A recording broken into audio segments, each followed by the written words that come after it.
Good morning.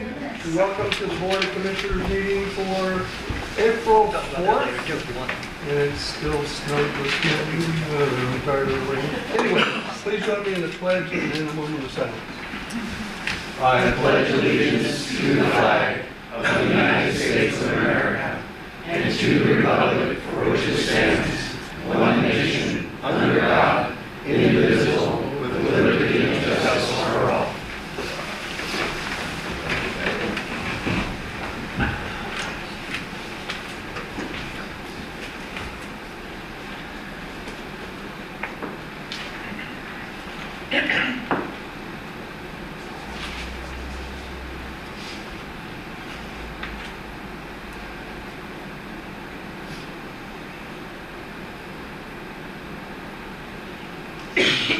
Thank you. And first on the agenda is item number 2, public hearing on the sale of certain county forest land, county forestry.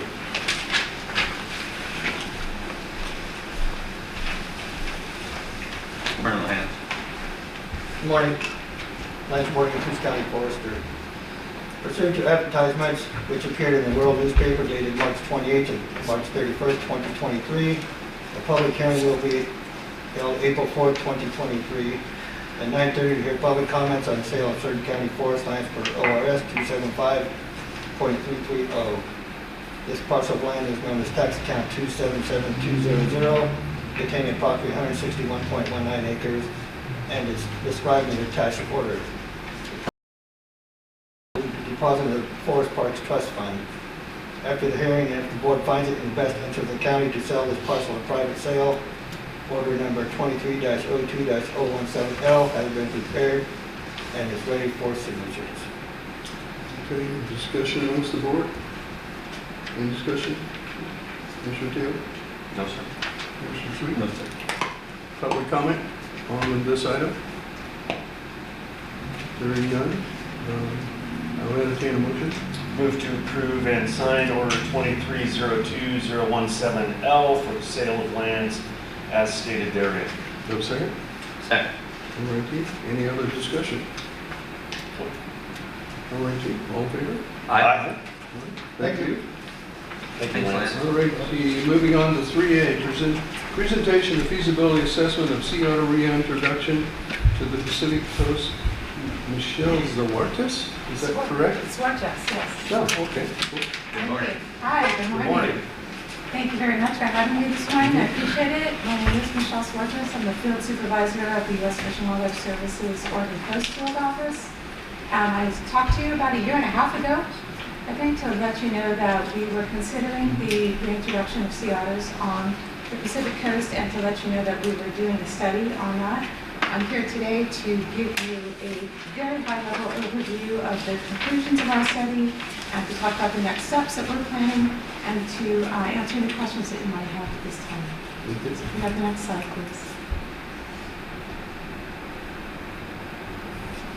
Another slide. Oh, there you go. Thank you. So in the Appropriations Act of 2021, Congress directed the U.S. Fish and Wildlife Service to study the feasibility and cost of reintroducing sea otters to the contiguous Pacific coast of the United States and report back within 1 year. We did do that after an inexplicably long review process in D.C. Our report was finally released in July of 2022. Hopefully you received notification of that. It should have gone out to everyone. And so that study is now available. And as a reminder, the Alaka Alliance, which is an independent nonprofit organization, also did a feasibility study specific to Oregon, looking at sea otter reintroduction. Go ahead. The approach we used for our report was the International Union for the Conservation of Nature Conservation Reintroduction Guidelines. They are the framework for assessing whether you want to reintroduce a species.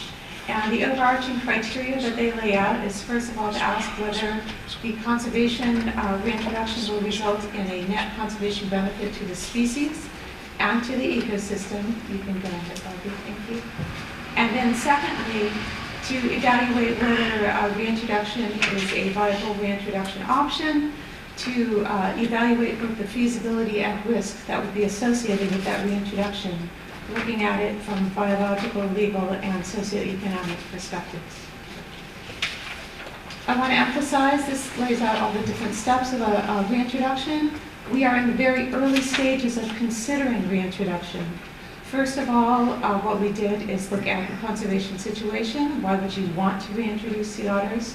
Secondly, laying out the goals and objectives of a reintroduction, and then evaluating feasibility and risk as I laid out.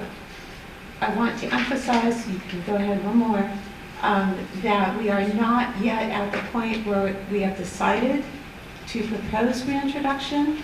We're still above that red hashed line in that diagram of just considering feasibility and risk. Go ahead, please.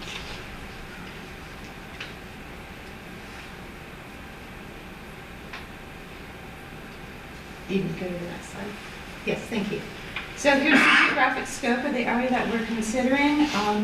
That map might be kind of hard for you to see, but that is the Pacific coast of the United States. It shows the areas where we have sea otters currently. So up in the northern part of the range off the coast of Washington, you have the northern sea otter, and then off the central coast of California, you have the southern sea otter. Oregon was historically a transition zone between the two subspecies, but we no longer have sea otters here after they're eliminated from the maritime fur trade. Go ahead, please. So we limited the geographic scope of our study to Oregon and Northern California for several reasons. We decided that this was the area that would have the greatest conservation value for sea otters because it is the largest remaining gap in the historical range of the subspecies. It would reconnect the northern and southern subspecies, which would have, would have benefits for genetic flow and genetic diversity for those species. And also we decided it was impractical to consider reintroducing all the way down into Mexico. That just would not be feasible. Go ahead, please. Your screen is flashing on and off. Not sure why.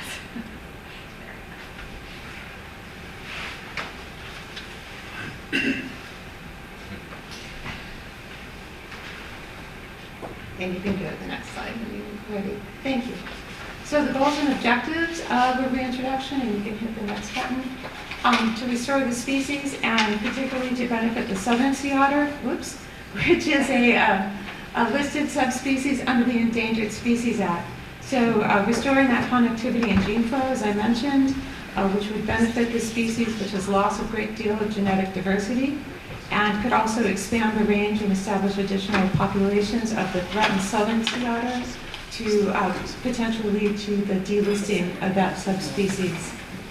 The second goal would be to restore ecosystem function.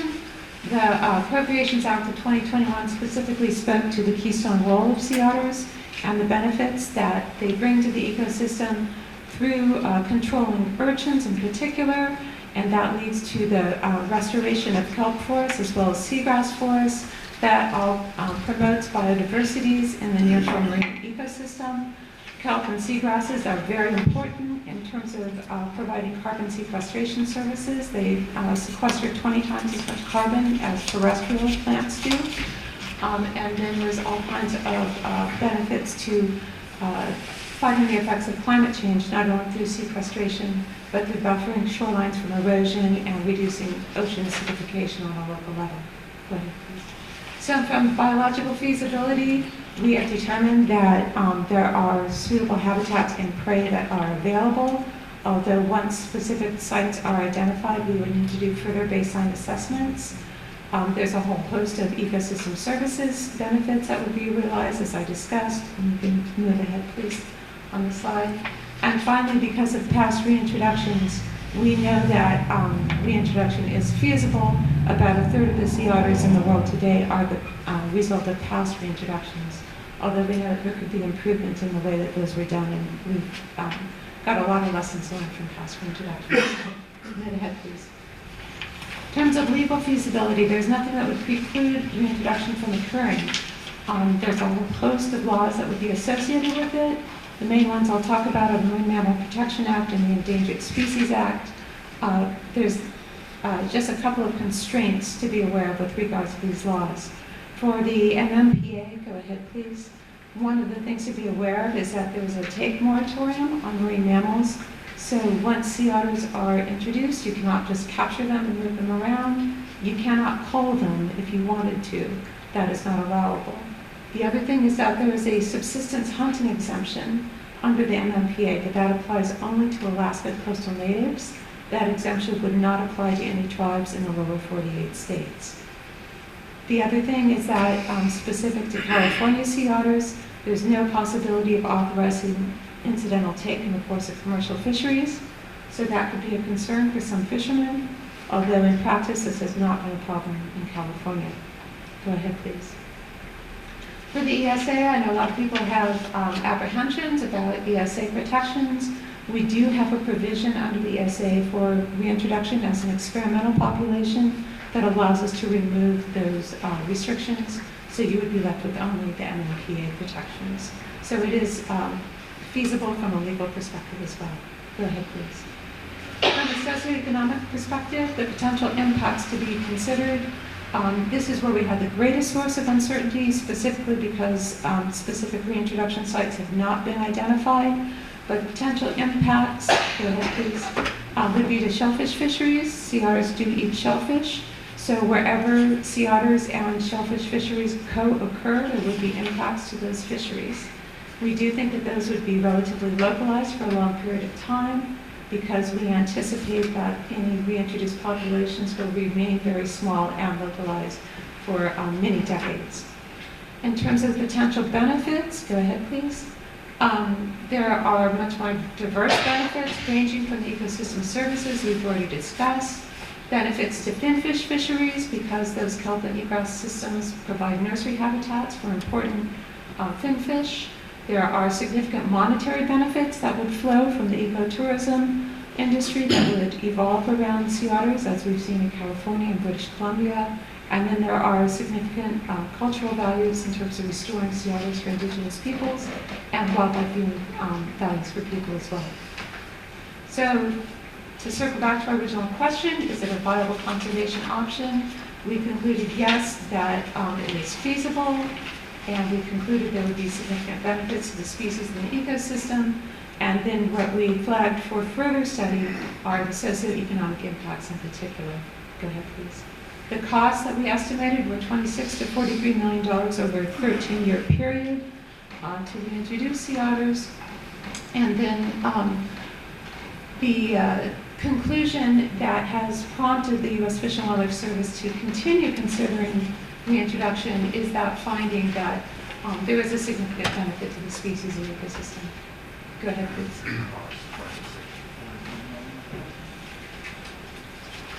So the next steps that we identified in the assessment were to initiate stakeholder engagement and outreach, and specifically we're looking for people to provide us with input on potential reintroduction sites to be considered, and we want to know about any concerns, recommendations, values that people have about socioeconomic impacts that we should incorporate into our studies. Go ahead, please. Secondly, we recommend a couple of experimental pilot projects to look at the possibility of using surrogate reared southern sea otter pups as a source population, and also to consider releases into estuary environments rather than the open coast. And again, our objective would be just to establish some very small stepping stone populations to reestablish connectivity. We're looking at a goal of 1 to 200 sea otters per population within 25 years, so we're not talking about thousands of sea otters. The next steps and possible timeline, go ahead please. Where we are right now is we are in the process of organizing a series of open houses to be held along the coast. These will be open to the public to solicit information to inform our next steps. Go ahead please. Over the next year, we're anticipating more focused information gathering and input to complete these studies and develop alternatives to be considered. Go ahead please. So in terms of the actual decision point as to whether to propose reintroduction, we're probably a couple years out at best. What will happen next is if we decide not to, that'll be the end of the process. If we decide that yes, we will move forward, that would then kick us into a NEPA process, National Environmental Policy Act. Environmental impact statement would be prepared, and from there would again be a major decision point, where you would either choose the no action alternative, or alternatively, you can go ahead. If one of the reintroduction alternatives were selected, then at that point, assuming all of the permits are in place, implementation could potentially begin. That's it. Very quick overview of a 200-page document. Anybody have any questions for me? So, thank you for that, Michelle. I appreciate that. So, are you? How many individuals would you see introducing, say per area? I assume that Bandon would be an area that would be under consideration because it's a real natural kind of a habitat for them. It seems like if you introduce too few individuals, I know there's attrition over a very short time frame when you introduce like that, maybe what, half or something like that? It's actually been, if you use translocated wild otters, the initial losses are usually up to 90% of the individuals leave right away. So you're exactly right. That's one of the reasons that we were looking at potentially using the surrogate reared pups instead, because they're not already imprinted on a home range elsewhere, and they've had much better luck with them in California in retaining those individuals once they're reintroduced. But the exact numbers haven't been determined yet, but some of the models that we've been running look at, for example, reintroducing 100 wild-caught otters and then supplementing that with perhaps 3 pups per year over a period of 10 years. And that gets you to about 170 individuals retained 25 years out. And that 100 to building to 170 is over how big a range? Are we talking about that would be like within a couple mile area? A geographic range? Yeah, it's hard to say exactly. So that brings up another point that I didn't have time to talk about here, is that something that's very important for people to be cognizant of is that we can do our very best to pick what we think is going to be the very best habitat for sea otters and hope that they will stay there. Right. But we can't guarantee that they will stay there. You know, the sea otters are going to determine where is best for them. Sure. So they could move elsewhere. Yeah. So it's hard to say, but generally they are social, they will stay close together, and they have high set fidelity. So once they establish in a place, they tend to stay there. That's one of the reasons that we're looking at reintroductions, is that they don't tend to spread out all over the coast. They tend to stay in a very small home range area and not move very far. Michelle, do we have historical information that would tell us where the otters have colonized along the Oregon coast? What might be their favorite places? Well, we know that the best habitat, as far as we can determine, is here on the south coast. That's where you have historically the greatest number of kelp beds and rocky habitats that they tend to like. Also up around Newport and Depot Bay was a good habitat, and the mouth of the Columbia up by Astoria. Go ahead. Is there an aspect of the study that's kind of extrapolated out what the current urchin populations might support? I mean, I guess that probably all aligns with the numbers that you've been talking about introducing. Is that right? So there's an interesting thing about the current urchin populations, and that is that most of those urchins, because there's so many of them, and because they've already eaten most of the kelp, are in this kind of shriveled, atrophied state where they don't provide much nutrition. So the sea otters will probably not eat those urchins. They will eat urchins that have some heft to them and have some nutritional value for the otters. So they're not going to come in and clean up all those existing urchins that are already out there. So that's an important consideration. But what we didn't do is do that type of direct prey assessment, because we don't know exactly where we would be reintroducing sea otters yet. It's unfortunate we were given such a short amount of time to do our study, and we just weren't able to get into that level of detail. So that's what we're looking to do now. And so that would be, the next step would be to identify where do we think the best habitat would be for the otters, and then to assess what the prey base is there and see what the effects would be on that prey base. Under your MMPA, Marine Protection Act. Mhm. So it says there's a take moratorium and no authorization for incidental take, et cetera. So where are you going to get your wild sea otters? So we, Are so you Fish and Wildlife exempt? we can get a permit, we can apply for a permit to move sea otters. So there is a recovery permit that is available to Right. us, yes. Okay. So you could capture and move wild sea otters for the purpose of recovery. They will not permit you to go out and kill sea otters. Well, I understand that, but I was just wondering where you were going to get them to fill in along the Oregon coast. Yeah, so we could get otters from the Central California population, or you could get otters from Washington or from Alaska, depending on which subspecies you wanted to. And who gives out the permit? Pardon? Who authorizes the permit? It's actually the U.S. Fish and Wildlife Oh, so Service. you There's authorize two different, yourself. I know, you end up finding yourselves. Yeah, there's That's what I was different wondering. divisions. There's something called the Division of Management Authority that oversees marine mammals, and so we would have to apply. The Ecological Services Program has to apply to the Division of Management Authority. Okay. The other thing too, on the next page here, the feasibility socio-economic, you got down about the fourth one, it says regulatory requirements, especially MMPA for marine construction projects. So off the coast here, there's going to be proposed a 1,800 square mile wind energy project. Does that affect sea otters? It would, that's going to be so far off the coast, it would not affect sea otters. 13 miles. Right, sea otters stay very close to the coast because they're limited by their diving depth. They can only dive down to about 100 meters depth. So they're not found in the open ocean, they're found in the nearshore marine environments. The only place that that project could potentially affect sea otters would be where the infrastructure comes in to shore, if that were to affect sea otters somehow. But otherwise, in areas where you have like piers or dock maintenance or something like that, Okay. if you have sea otters present, just like you do for seals or sea lions, you have to get an incidental harassment authorization. The same thing would be true for sea otters. All righty. Anybody have any questions out there in the audience? I do. So- What's the difference between those and river otter, and are they gonna be chipped so you can watch their movement? Yeah, so there's a lot of differences between river otters and sea otters.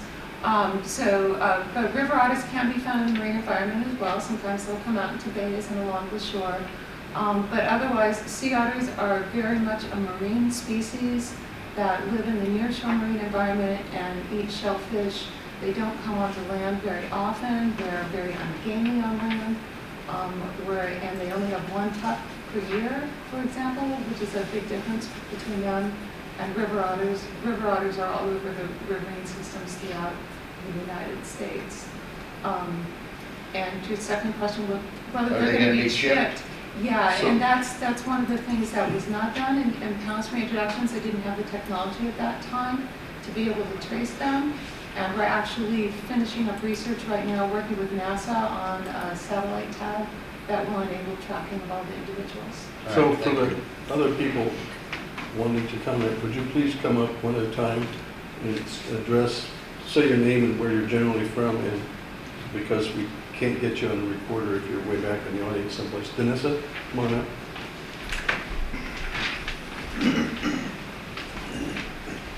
There's a live mic down the table here too. I did that. Hi. How much do these little critters eat a day? How many pounds? Or how many Dungeness crabs could affect, how many do they eat a day? That's a very good question, and that's been one of the big concerns from the shellfish industry, is that because sea otters don't have blubber like seals or sea lions, they rely entirely on their coat and on their high metabolic rate to keep them warm. So they eat the equivalent of 20 to 30% of their body weight per day. So depending on the size of the sea otter, that would be, let's see, so like for a female, could be like 15 pounds of seafood a day, could be more for the males. So they weigh up to 100 pounds? The northern ones do. That's up in Alaska, they can get up to 100 pounds. Down here, they get up to about 70 pounds. Really? Yeah. So 7 to 10 pounds a day, Mhm. 10 to 15%? Yeah, yeah. Huh, So seven to eight crabs a day. something like that. Per- But they don't eat only crabs. Yeah, but they could, yeah, yeah. Okay. And something to keep in mind, and that we've talked with people about a lot, is that there have been impacts on crab fisheries in areas where the crab fishery is very shallow, where the sea otters can reach. So one of the studies that's going on right now up in Alaska is looking at refugia for Dungeness crabs. So areas where the crabs occur in deeper waters, it's believed that the sea otters could access crabs that were in the shallow waters where they can dive. But if the crabs are in deeper waters where the sea otters can't access them, that would provide refugia for them. There have been significant impacts to the crab fishery, like in the area around Destruction Island and Washington has seen decreases, but overall across the state, there's been an increase in crab fishery, and the same has been seen in California. So again, that goes back to what I was talking about in terms of we would anticipate localized impacts where you have the overlap, but overall on a larger scale, we would not. But that's a very early determination, and that's where most studies needed. Okay, any other questions? I got a comment.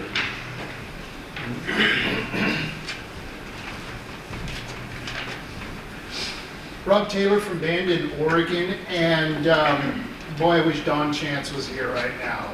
This would be great. Sea otters, cute little critters. They look delicious. I prefer to have the sea otters over actually having the U.S. Fish and Wildlife Service, and I want to remind this commission, it was the U.S. Fish and Wildlife Service who, through the abandoned marsh, reintroduced the mosquitoes in our area. I love it, the encephalitis and malaria, that's a beautiful thing to have and bring back. So you got to watch out for the negative consequences. And like I said, I'd rather have the sea otters than the U.S. Fish and Wildlife Service. This agency is known for bringing disasters, natural disasters that they cause to certain areas. We know this, we've experienced it, and this county here stopped the largest wetland restoration project that would have destroyed the city of Coquille and the city of Bandon by taking away 5,000 acres of some of the most pristine farm and ranch property between here and Bandon. So please be very careful of these things. That's my comment. Thank you. Thank you. Anybody else? Okay, thank you, Michelle. Thank you, and I just want to say that's exactly the kind of public dialogue that we want to have. This is why I'm here, is to hear any concerns or comments that people may have. So I thank everyone for their comments and their input, and I hope that you will stay engaged as the discussion continues. And please stay in touch and let us know what you think. Thank you. Thank you. All righty. 3B, request approval of contract with Orion Center for Nursing Authorized Mike Rowley to DocuSign for Coos Health and Wellness. Michael? Good morning, Mike Rowley, Director of Coos Health and Wellness. This is an award that we got from the Oregon Center of Nursing for $50,000. We did some tablets for our home visiting nurses, as well as the ones in County. We're kind of all three going in on it together. Okay, get a motion? I move we approve the contract with Oregon Center for Nursing and authorize the department head of Coos Health and Wellness, Mike Rowley, to DocuSign. You have a second? Second. Discussion? Is there any requirements attendant with this, Mike, or is it just, Well, we are going to review tablets, purchase tablets. It's mainly for forms, so we're going to review forms and convert them so it'll be tablet ready. And then the home visiting people will kind of train all together on use of this out in the field. Anybody on this want to come in?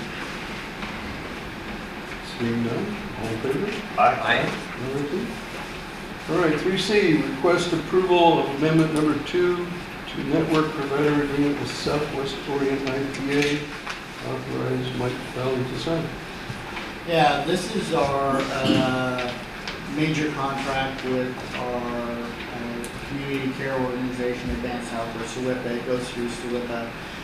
It is for $10.8 million, which includes $1.3 million in fixed payments, $5.7 million in capitated payments, and an estimated $3.8 million in fee-for-service. This will support wages for staff, retention, recruitment, new staff, and contracts. It is an estimate based on OHP membership, and currently there is about 24,000 OHP members in Coos County, which is about 37% of the entire population that we serve. Okay, do I have a motion? Motion to approve second amendment of the network provider agreement with SWIPA and authorize department head Mike Rowley to sign. Or second? Second that. Discussion? What is what's the reason for the expected decline in OHP enrollment? So it all began with the pandemic, and so when the pandemic started, they didn't want to kick people off of OHP, so they had a special rule that allowed people to stay on during the emergency. Well, the emergency is ending, and so now they're going to review all of those people, and then they will start disenrolling them. It's estimated about 1 in 6 will lose OHP with this disenrollment. Any questions? Any questions from the audience? Okay, all in favor? Aye. All right, 3D, request approval of transfer of expenditure appropriations. Michael? Yeah, so we recently were approved for 3 new mobile positions, and so now we're moving funds to purchase additional vehicles for their staff. All right, is there a motion? I move that we approve and sign Resolution 23-03-064B. Okay, second? Second? Discussion? Cool. No. Okay. Any discussion from the audience? Okay, hearing, seeing none, all in favor? Aye.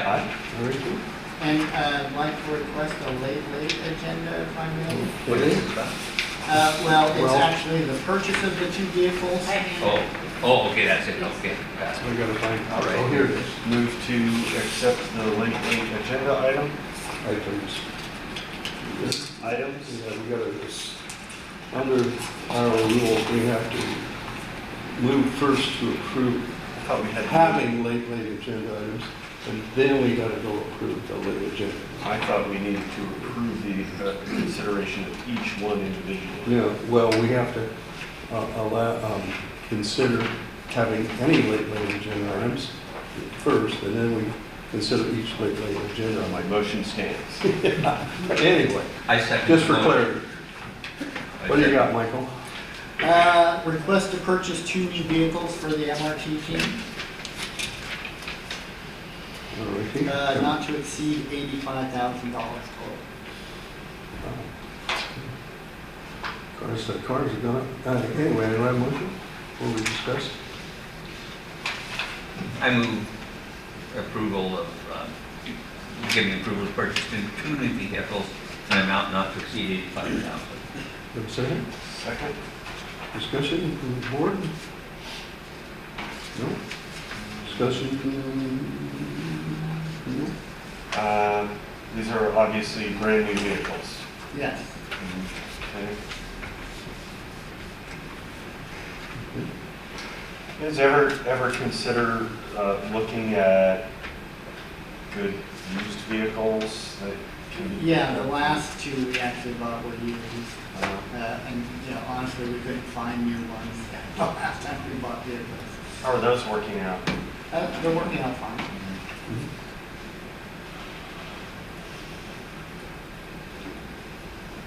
Okay. Well, let's see if we can end up maybe another. Well, I mean, Coos Health and Wellness has the budget to support this,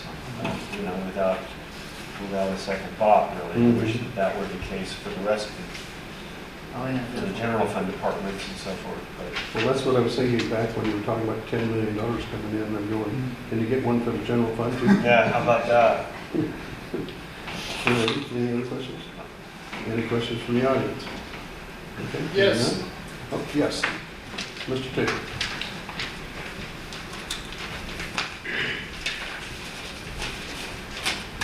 Mike, I'm not sure if I heard you correctly. What are these vehicles going to be used for? Mobile response team, And what is the mobile response team? that is our mental health crisis response team.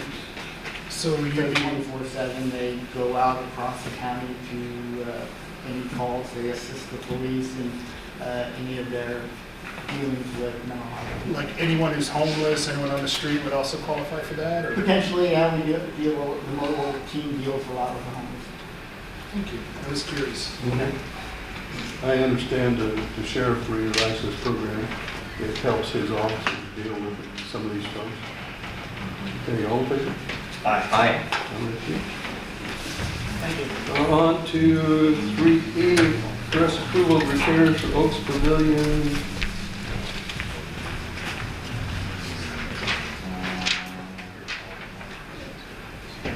Gary. Good morning, Commissioners. Morning, Gary Gary. Gager with the Fair Board. A little bit of an update on the Oaks building. We had terra firma down and they took measurements and the building has sank 7 inches so far. There are 3 springs currently coming up underneath it. We have 2 bids on putting new post and blocks in to raise the one portion of the building that sank the most, but that can't be done until we solve the other problem of the water coming into the building.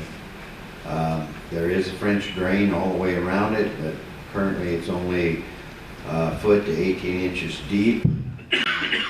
We've had a couple of people come out and look at it, and they are suggesting that we put in a new French drain around the backside where the high school is and around the east side where most of the water is coming from. They believe that that French drain should be at least 5 feet deep. And so currently I'm getting bids on that. I just gave you a sheet stating the 1 bid that I've received already. I have another gentleman or another business looking at it on Monday. Also crawling around underneath there, Jason Wilson and I found a leak in the propane lines underneath the building. And so we contacted Federal Gas on that. They told us to turn the gas off. Yesterday they sent a man out and he fixed the leak. And he found another problem that needs to be worked on, is that the pressure from the propane tank into the building is too high, and that since we took out the gas stoves and a couple of the other things that were run by gas, we have too much pressure going into that building to run the hot water heaters. So he's figuring out a bid on replacing 2 of the pressure switches for that system.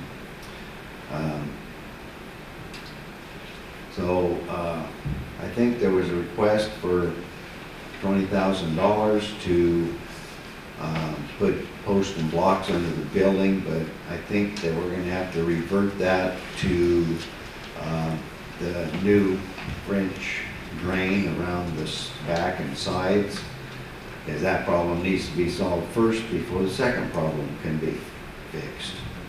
Are there any questions? So you want to table this request? Well, we're gonna need some money to pay for the French drain, and that has to be fixed first. So I don't know if we can just change this proposal for the posts and blocks to French drain We authorized, as I recall, 20,000 not to, for the post and block. for post and blocks, and I would, well, first we need to pause a little bit here, because I think we're getting up to the point where this will become an insurance claim. We have, what, $25,000 deductible? Correct. So, and the insurance adjuster is coming Tomorrow. So I think we probably ought to get their permission first Okay. to do anything. But I That's fine. It's gonna take me a while to Take a get while to some do more, want to get a few more bids. At least one more for the post and block underneath, and hopefully a couple of more for the French drain. Okay. But I would move so that we have the money available. I think getting the water problem taken care of is the first step. Right. So I would move that we allow the $20,000 previously authorized for the correcting the foundation under the building to be changed to provide for controlling the water problem. Commissioner Sweet, I would actually ask you to consider altering your motion again to bump up the not to exceed to 25,000. Why not just go ahead and hit our deductible to begin with, anticipating the high likelihood that we will be covered under insurance on this repair. I'd like to have the treasurer here, finance treasurer here, but maybe do that. Who's here? Oh, there you are. Hiding back there. And I look, that's a good idea, if we can do that. Good morning, Megan. Good morning. So as I understand it, usually when we go through insurance claims, the insurance actually pays it directly and then we pay the deductible portion. Is that correct, Matt? That's typically. So if we're gonna go through insurance, let's just authorize the 25,000 for the deductible and be done with it. Okay, that's why we call on the treasurer. It might not so. So I will withdraw my motion and revise it to authorize payment of the 25,000 deductible on the insurance for repairs to the old building at Fairground. Mm-hmm. So second, okay. Discussion about this Where's the money coming from? from you? That's your question, that's your, where do we take the 20 from? We had that much in fairground maintenance, I believe. Well, we have we can come from our insurance. So, they do that. In the general fund? Oh, yeah. Insurance deductible line item. Maybe we don't want to do that. Yeah, so there was multiple discussion. I can't remember if the decision was I don't- actually ever made. Economic development or, ARP funds or the fair finding the money in their budget. My first But I preference don't would be for think the it's fair there. to try to find the money. And it can- I don't think they have it. And then economic development after that. So, if we can find the money for fair, use that. If not, use economic development. Add that to the motion. Is there a second on that? Yes, second. Amendment to the, okay. So that is it, I guess. All right. I'd like to pause for a Wait, moment. hang on a Oh, minute. we gotta wait. Any other discussion about this? Okay, John? I just want to thank Gary and all the others that have been down there working. I don't know that when you signed on to the fair board that you thought it would be a full-time position. Yeah. I didn't either. You're really hands-on, you're just done above and beyond. And the good thing that's happened, I think, we might not have located those gas leaks were we not in there messing around with this water issue. So there's a bit of a silver lining to that. It could have avoided, maybe avoided a huge problem. I wanted to embarrass Gary a little more in that I was out there with him last Friday looking at this issue, and we were inside the building, and you could visibly see that the south is dropping, especially the southeast corner. And there's a crack developed in the hardwood flooring about 1/16 of an inch wide, running the full length of the building. So it's kind of going this way too. And then we went around the backside, and Gary and two other folks had excavated with a shovel around about 80% of the building on the uphill side where the water's coming in. And they also were crawling under there examining the underside, the piers are sinking in the center portion of the building, but apparently the outside is sinking, and maybe even faster. But we couldn't find any cracks in the perimeter foundation wall. And then he invited me to go crawl under the building looking for the gas leak, and I said, well, maybe I'll come back later with some other clothes on. And I left him at that point. And then we discovered that I called the insurance, and they wanted to come out and do a look-see. So. One other thing, the French drain that's there now,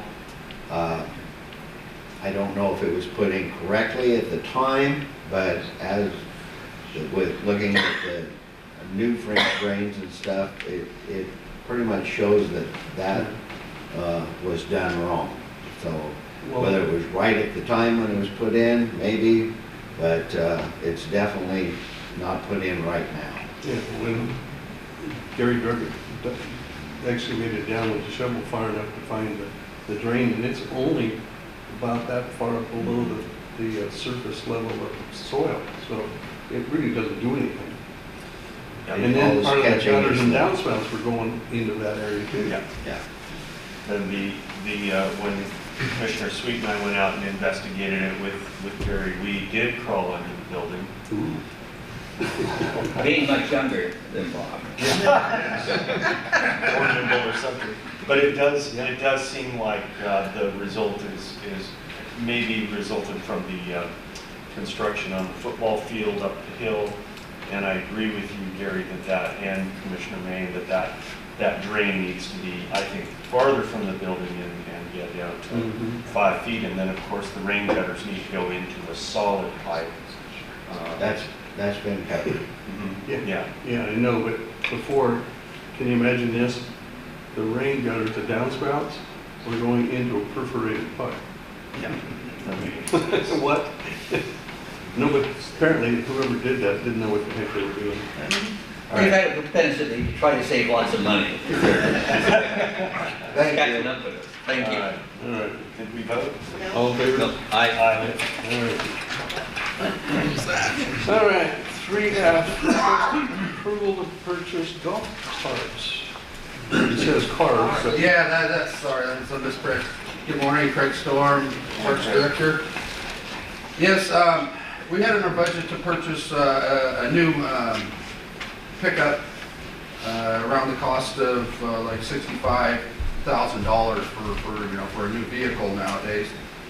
So we decided that wasn't feasible just to get one vehicle when I can only spend $22,000 and get 3 carts that we could use in 3 different locations instead of having one vehicle in one location. So I contacted Foursome Golf in Woodburn, and they have 2 used 2018 Precedent golf carts, and they call them cars, but I call them a cart. And they're going to modify them for us. They're going to put a bed on the back of it, a 3x4 bed. They're going to take off the rack that holds the golf clubs and all that. They're going to put so that we can haul our supplies around with it, cleaning supplies, backpack blowers, everything we need to do maintenance in the parks. Plus our volunteers can use these and won't have to worry about the DMV and the vehicles or the UTV and all of the licensing and training and all that sort of things that they have to do. So what I'm proposing is to get one carry-all, which is a brand new one, and we have one of these at Laverne now. I bought 3 years ago.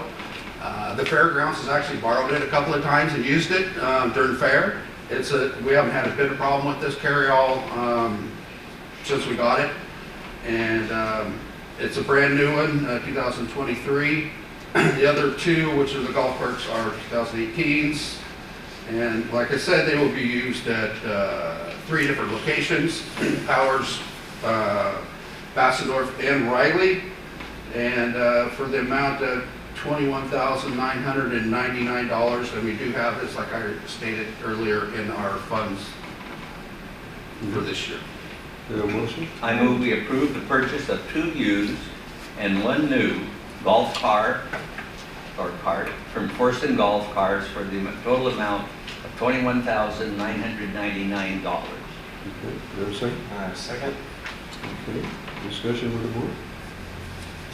Craig, thank you for taking initiative to It sounds like. look into a better answer. Okay, anybody in the audience? Okay, seeing none, all in favor? Aye. All right, too. 3H, request approval of IGA for Transportation Growth Management Program grant and authorize chair to sign for community development. You skipped one. Oh, did I? That's what I said. G. Oh, gee. Request approval of additional He went to North appropriations. Bend. Yeah. For CVA, Crime Victims Association. See, they weren't here, so that's why I skipped them. I'm good with that. All right. Jill, you're going to take over? Do you want to go to the next one, or do you want to do something No, with the that? current one, G. No, I don't have anything for that. Do you have Huh? anybody on it? I thought you were doing this Nope. one. That's why you jumped up there. Nope, thought you were skipping. I'll take it if Do you we- like. I don't think it's any big deal, so you want to take it, John? Sure. The background is that crime victims received additional state funds. These funds were originally not allocated for this current grant cycle. They were later released through state replacement general funds legislation. We need to sign and approve a resolution authorizing this appropriation transfer.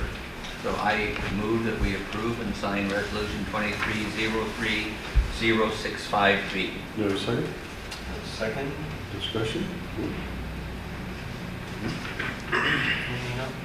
Audience? No? All in favor? Aye. All righty, now Jill. 3H, request approval of IGA Transportation Growth Management. Jill Rolfe, Community Development. So this is an intergovernmental agreement between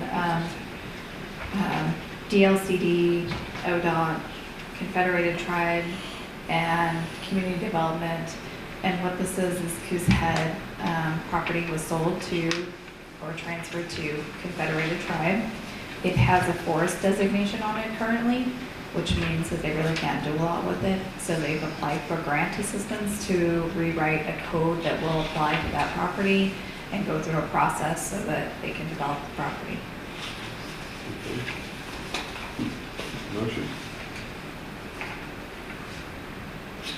I move we approve entering into the intergovernmental agreement under PGM grant to allow code assistance to create the CHAMP zone and address any comprehensive policies required and authorize the chair to sign.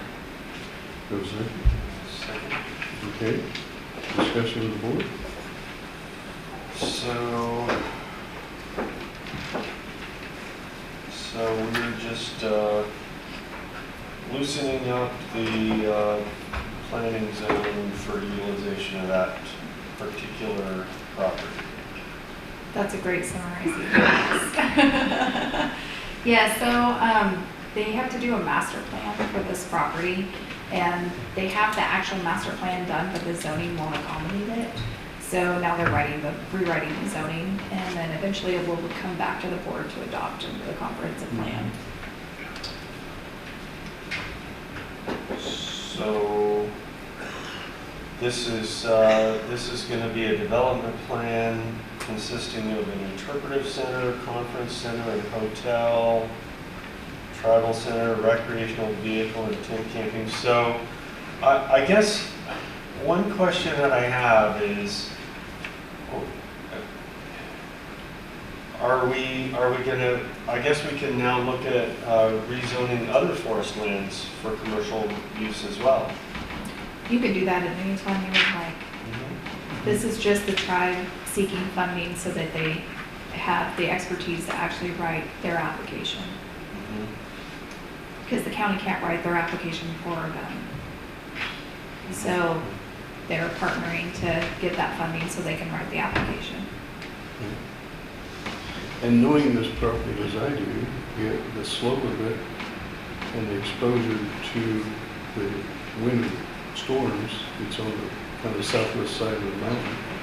It really doesn't grow trees well at all. It's mostly, it grows really good salal and other brush.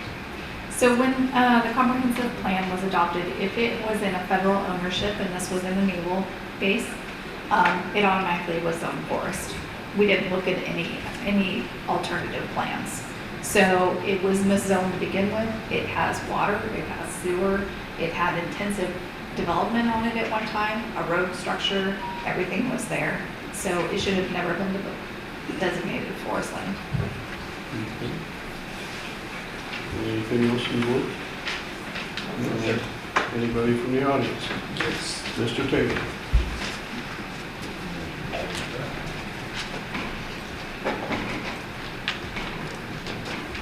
Perchance, is this part of the hollering place? Is this, no, No. where's this hotel located? Coos Head, you know where Coos Head is? You know where the observation for the Coast Guard is overlooking the jetties? Right.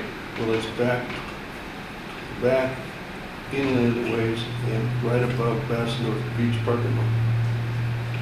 Is this grant, it's a grant, right? Yes. Is this coming from the county or is this coming from other funding? Comes from the state.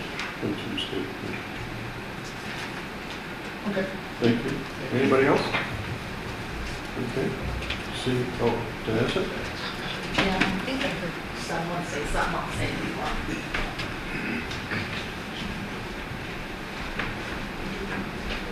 We're always interested to hear what you have to say. Does this have any adverse effect for taxation or will it gain tax rates? It is not tax exempt.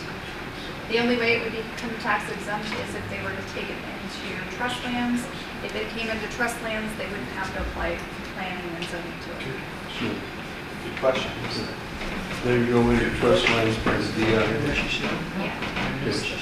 They wouldn't ask the county. They already own it anyway. Any other discussion from the audience?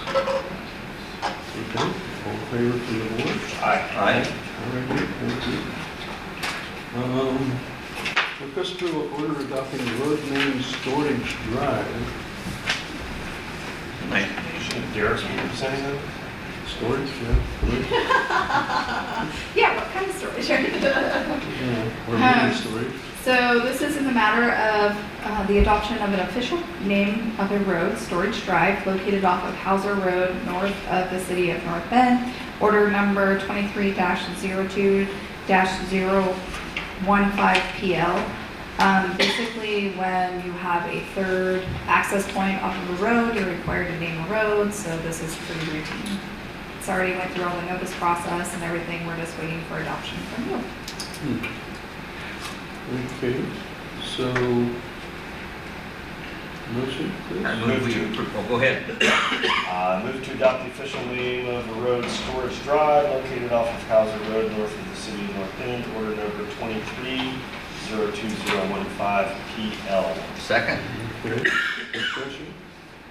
This thing's only 170 feet long. That's why it's a drive. Yeah. But it has more than one parcel, so it Yes. has to have a roadway. It's for emergency purposes. Discussion? No? No. Audience? Okay, all in favor? Aye. Aye. All right, okay. Thank you. Okay, request approval, grant agreement with Ford Family Foundation and authorize John Sweet to sign approval making additional appropriations for county council. So the Ford Family Foundation has approved $50,000 to support new bleachers at the rodeo arena at the Coos County Fairgrounds. A final report on the use of grant funds is due October 31st, 2023. So we're just asking the board to sign the grant agreement and approve the resolution. Okay, motion, please. Move to approve grant funding agreement with Ford Family Foundation for funding the new rodeo arena at the Coos County Fairgrounds and approve and sign resolution 23-03066B. Second. Okay. Discussion with the board.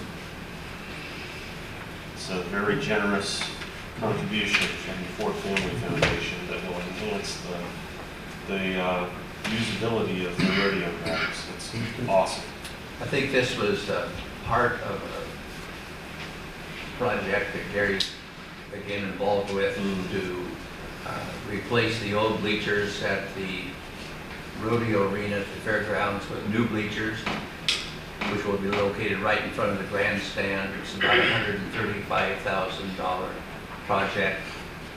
It's been done primarily with grant money. I believe there's some county money, ARP money involved.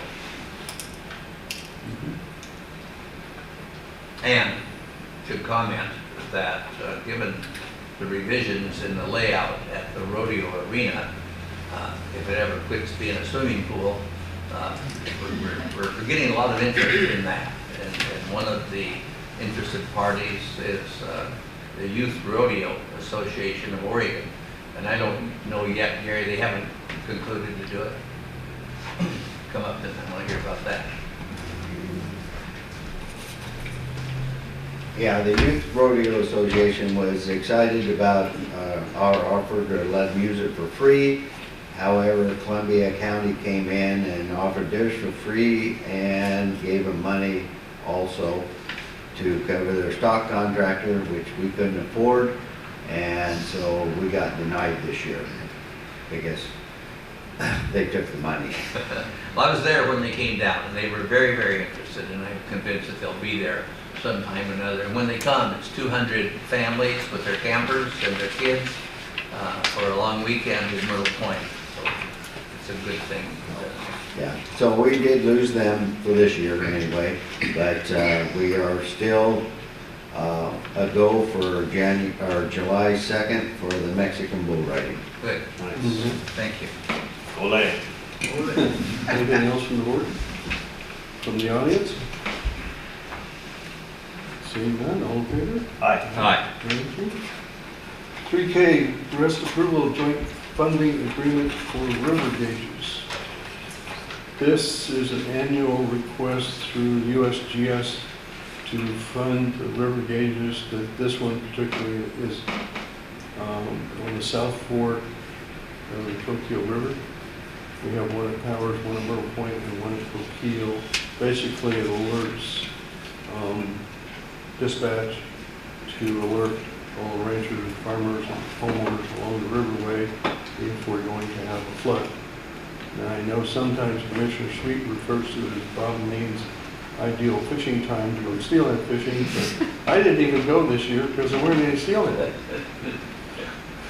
Actually, it's when not to go. Yeah. So you can just sleep in without having to drag your powers and see Yeah, if it's it's fishable. 3 o'clock in the morning. Yeah. It's very important. But anyway, it's very important to dispatch and to all the ranchers along the Coquille Valley. So I have a motion.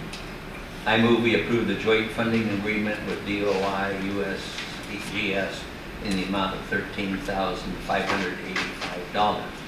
Have a second? Have this second. Okay. Discussion with the board? Should we add a U in that word, gauges? They don't have it in the agreement, that's the way. Really? Yeah. Wow. Yeah. I know. Yeah. I was doing it wrong for years. Yeah. I was spelling it right. Anything else from the board? From the public? And Vanessa?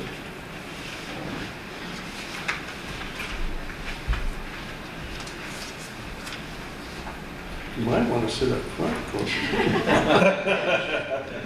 So where are these points going to be at exactly on the Coquille River, as far as, I think they're on the bridges. They're on the bridges. they're going to be on every bridge? They have They're been already for there. years and years and They've been years and there years. So they're just redoing them, or? We have to redo the contract every year to have those. USGS maintains Is this them. posted, where is it posted, these levels? Oh, you can get it on the USGS website. There's also, I've got several other sites you get hold of me later on. If you just Google river gauges. for Coos Okay, County. and it keeps it historical and all that kind of stuff too? Mhm. Okay. You can go back as many days as you want on it. Let me see here. Let me find it at the moment. But I have it in my phone here someplace, and all you just click on it, and it gives you all the gauges throughout western Oregon. And then you got to scroll down and find Powers, from Myrtle Point to Coquille, and then click on, let's say, the gauge height. It'll tell you whether it's going up or down and the historic levels. So there's only 3 points on the river? Right. Has there been expressed to have more? No, and there's none on the North Fork or the Middle Fork or the East Fork. This does say North Fork, though. I know, but that's not quite right. Here it is. Here it is. It's called Oregon Levels with Pat Welch, W-E-L-C-H. And it lists, it starts off with, oh, we're at Tidewaters, Applegate, Brighton Bush, Bull Run, Clackamas River, Columbia's, Coquille, Cow Creek, Cricket River, oh, and even into Central Oregon. Anyway, I just downloaded it as an app on my phone. Right, anybody else from the audience about this? Amen, all in favor? Aye. Aye, okay. And 3L, request approval of letter of support for Port Coos Bay Pacific Coast Intermodal Port Project. What's this, John? Yes, the Port of Coos Bay has requested that the Board of Commissioners write and sign a letter of support to the U.S. Department of Transportation for their container project on the North Spit. So I would move that we approve and sign such a letter, and it's all written here for us. Okay, do I have a second? Second? All right, discussion of the board?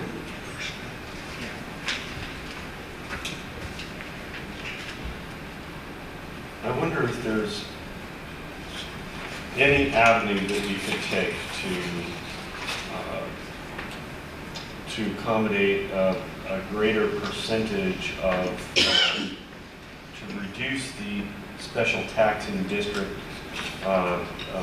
monetary take out of these tax revenues from the port to support county operations that are going to be germane to the operation and safety of the port. Well, we can certainly look at it at a later date. Any other discussion about this letter? None? Very good point. Jill?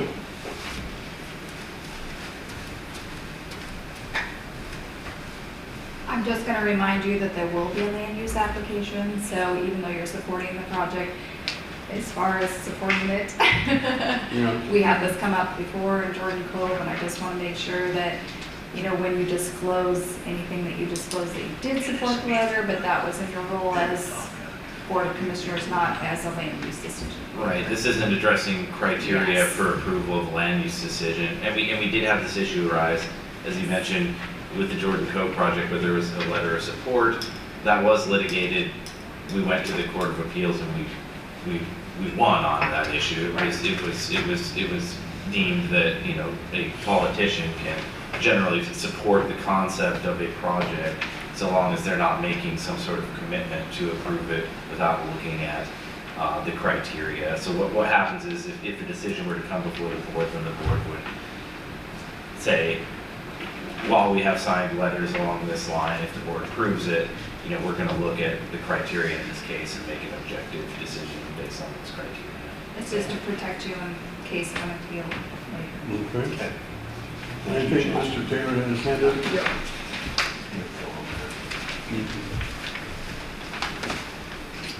I want to go back to the special taxing district. Is this an enterprise zone, per chance? It's in a UR.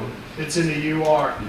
Is UR money going to be used for any of this project? Because it was deemed to be used for the LNG. Don't know. Okay. It hasn't been asked. It hasn't been asked of, okay, because I know, Bob, you and I used to agree on this. I don't know still where you're at on this. I would like to get rid of those URAs, including the county URA, and get that tax flowing back to the county and all the other special districts. Coos County has 7 URs in the county. There's the North Spit, North Bend, 2 Coos Bay, 1 Coquille, and 2 in Bandon. Which puts us at the highest of the The percentage. second highest in all counties in Oregon for URs.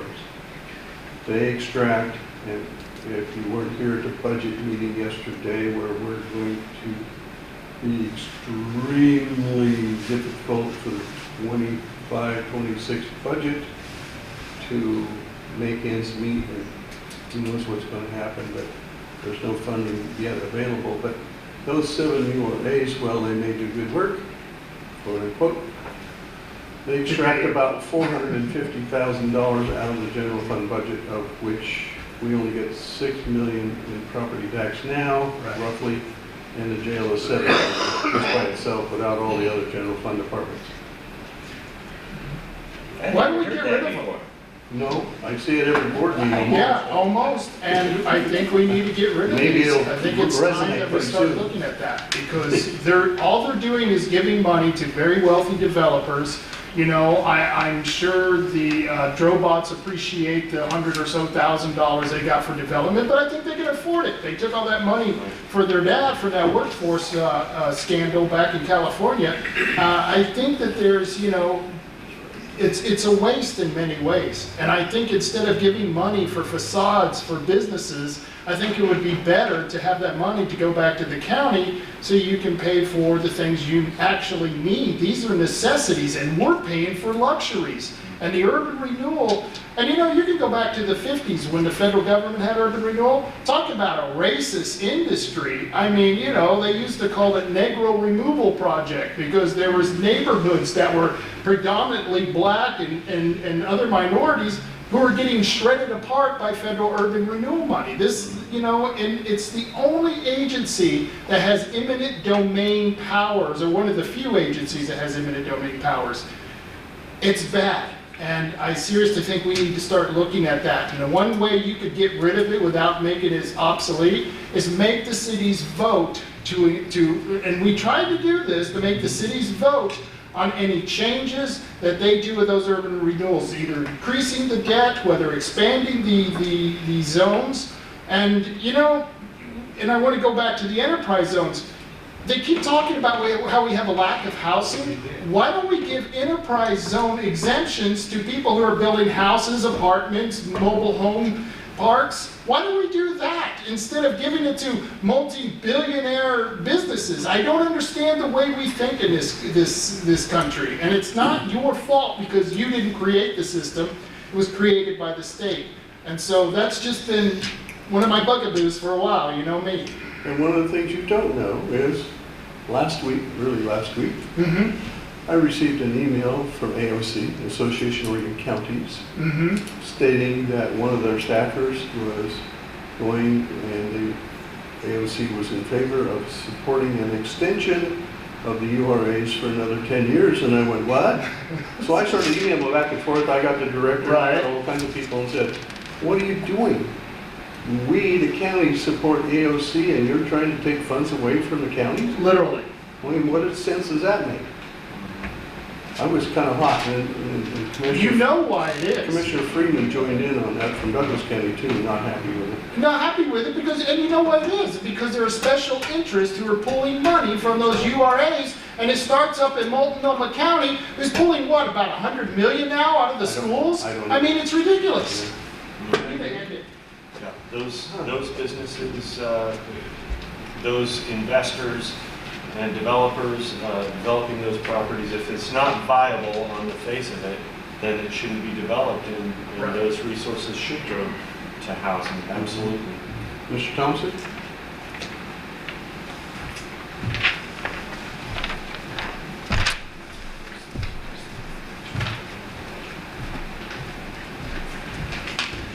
Phil Thompson. Morning, Phil. On this, did they drop the GP mill side as also offload for, you know, that, well, getting to what Rob says, these enterprise zones, I've never agreed with it. If you invest your money, you accept a return on it. When you give it to these big corporations and everybody, they pocket the money, we pay the fees. And the urban renewal that we got right now at the port, if I remember right, hit last year's full up 20, 30 something, doesn't it, John? Pardon me? The urban renewal zone for the port, it lasts clear up into 2030, doesn't it? I can't remember. It's a way up there. It hasn't been long ago that was approved by the county. But I'm not gonna get into that. What I was going to say, of all the things they ever come up with here at the port, to put in, I think this is the most feasible one that they ever come up to be honest. Jordan Cove was doomed today that the citizens gave the commissioners, I think 1,000 signatures, wasn't it, Bob? And they wouldn't even allow the people to vote on it. So that set the stage. It took a few years, but Jordan Cove isn't here. So anyway, whatever we do on this, I think the public should have a lot of say on it. But I'm for it myself. Thank you. Anybody else? All right, then. We'll call for the vote. All in favor? Aye. Aye. Okay. You need a motion for consent calendar? Move to accept the consent calendar. Second. Okay. All in favor? Aye. Okay. So apparently we have some late agenda items. Actually, they're late, because they weren't listed. Well, yeah, I guess so. They're not labeled that way, but that's okay. So the first one we have is approving resolution 2303-069L, authorizing the county council to sign agreements to participate in proposed settlement of the ongoing national opioid litigation. We have a motion to. I agree. We did that earlier. That covers all of us. Back when Mike Riley had one late. We get to cover them all right then. Yeah. Okay. All right, so after years of litigation, there are 5 additional companies, and those companies are Teva, Allergen, CVS, Walmart, and Walgreens that have reached a proposed settlement in the ongoing national opioid litigation. If folks will recall, we had a settlement that was approved late in 2021, early 2022, with 3 of the major distributors. So this is an additional settlement, and there could be more coming down the line as well. In accordance with the previous agreement between Oregon counties and the state of Oregon, 45% of the settlement funds would go to the state for their use in opioid abatement, and 55% would go directly to the counties and cities. We worked quite a while to increase the percentage going to the counties and cities, and we did pretty well compared to a lot of different states and their allocation. The percentage of direct allocation to local governments is in excess of the national default model. I will note that some details of the final agreement between the counties and the state for splitting up the money are still under discussion between the county council group and the state of Oregon, and there's just a few details that we're still trying to work out, so I don't have the final agreement yet, but I'd like approval to sign it once we finalize, because the deadline is April 18th for participation in the settlement agreement, and our attorney that represents us in that national litigation is recommending that we sign on to this settlement. Okay, so I have a motion.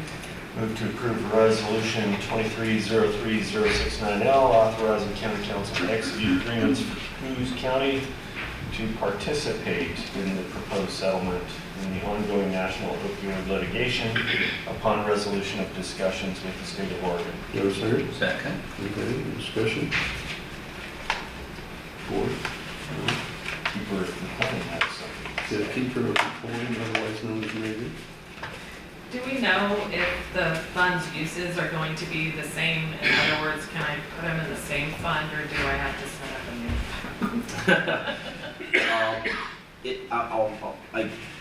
I believe it's going to be the same, and so it'll be the same fund. I'll let you know if it's different, but I don't think the terms of the restrictions on the use are going to be different. Okay, thank you. And so the uses of the funds are?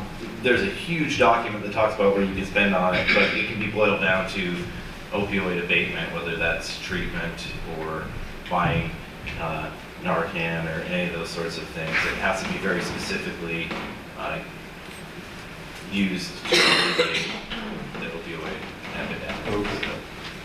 Nothing for the general fund? No, No. Okay. nice try. Anybody in the audience want to comment about this? It's the National Opioid Settlement. Hearing none, seeing none, all in favor? Aye. All right, the next one, County Representative Quebec, SCDEC Board. Apparently, John Sweet has resigned due to an increasingly tight schedule, so the board needs to appoint a replacement. Would you like to volunteer? How often is this meeting? It's about a quarterly meeting, and it normally happens on a Monday morning late and runs through lunch. For me, it was more the timing of the meeting than the time it took. I wonder if I would encounter conflict of interest since I'm on the CCAT board and CCAT retains Quebec for management services. You can do other things, so if that were a conflict, you could excuse yourself. So this is appointing a representative to the Quebec board, and you're on the CCAT board, and you... CCAT retains Quebec for internal management. The general manager is actually contracted from Quebec. Sort of seems like it could be a conflict. Yeah, I think it's technically not, because the CCAT board is, you know, a public organization, and you're not going to personally benefit from your role with that organization. So it could be an apparent conflict of interest, which I think it's up to you if you want to recuse yourself, but I don't think you would be required to. It could be perceived as one, but I think looking at the statute, it wouldn't cover this situation, because that's a public board upon which you serve, and you're not going to personally benefit from this.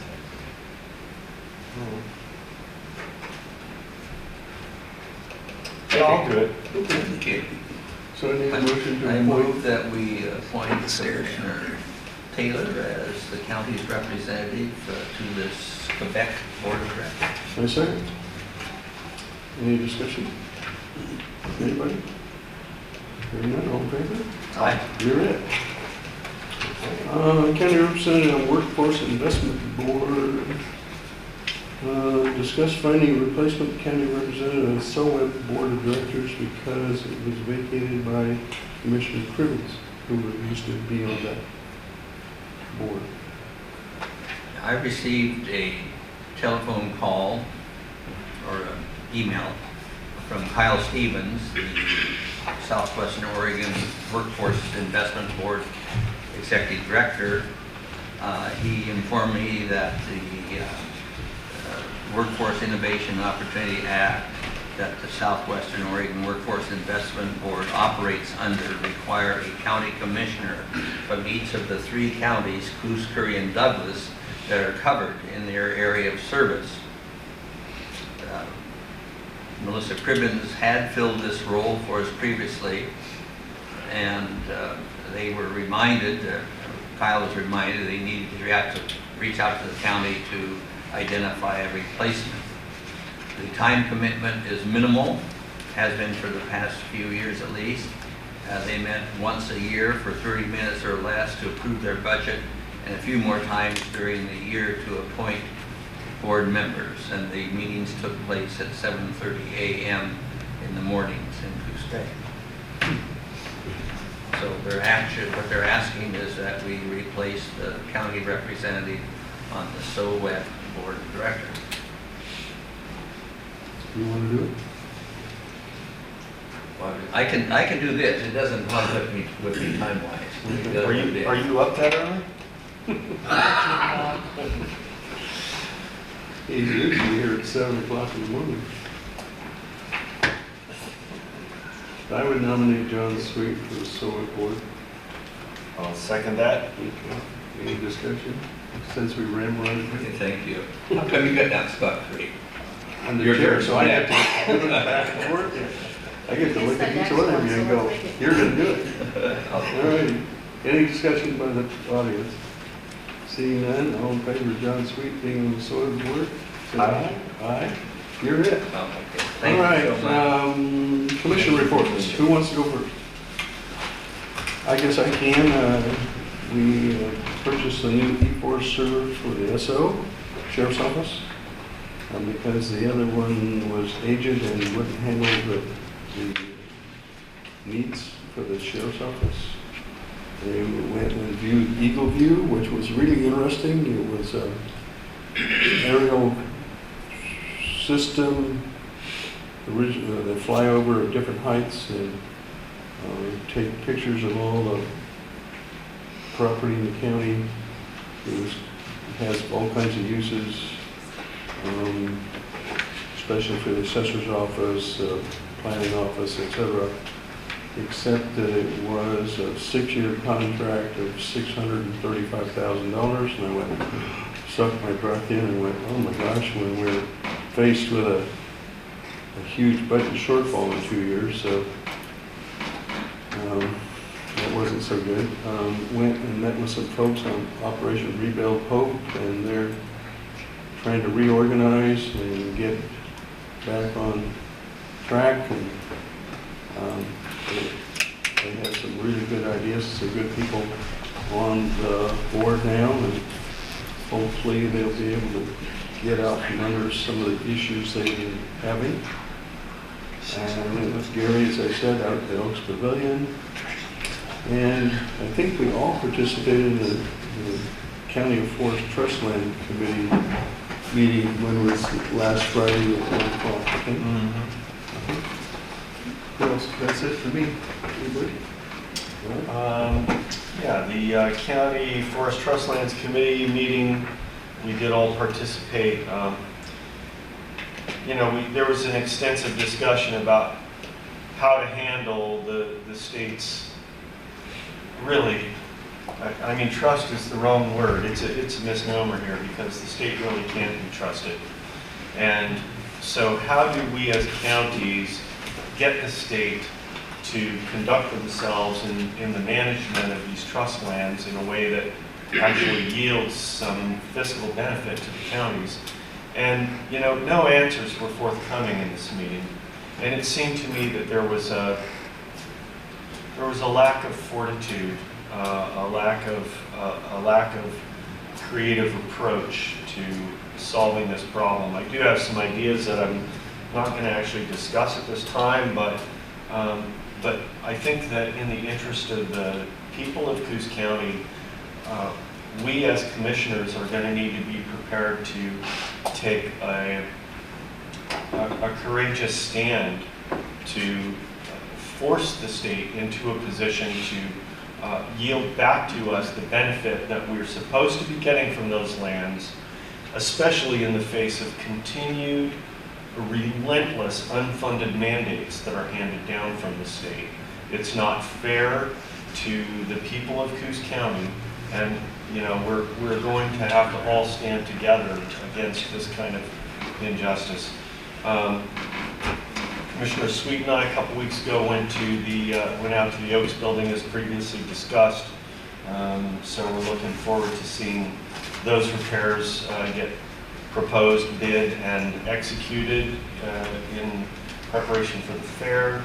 And last item I want to mention is just that I've been working on a community issue up in Allegheny where there's an access road that's under dispute, and hoping to come to resolution on that this week and restore the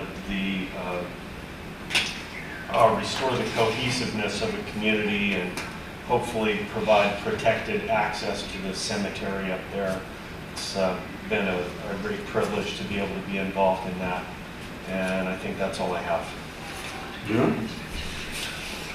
We're in the middle of budget season, but not always a real fun season. We talked about the county's financial condition the last few meetings. We're confronted with a significant deficit, a deficit of over $2 million that we're trying to figure out how to balance. Our departments have been very frugal. lived within reasonable expectations of funding. They still have to function. That takes people, that takes supplies, and with the job market as it is and inflation as it is, it's a challenge to operate within the constraints that we have.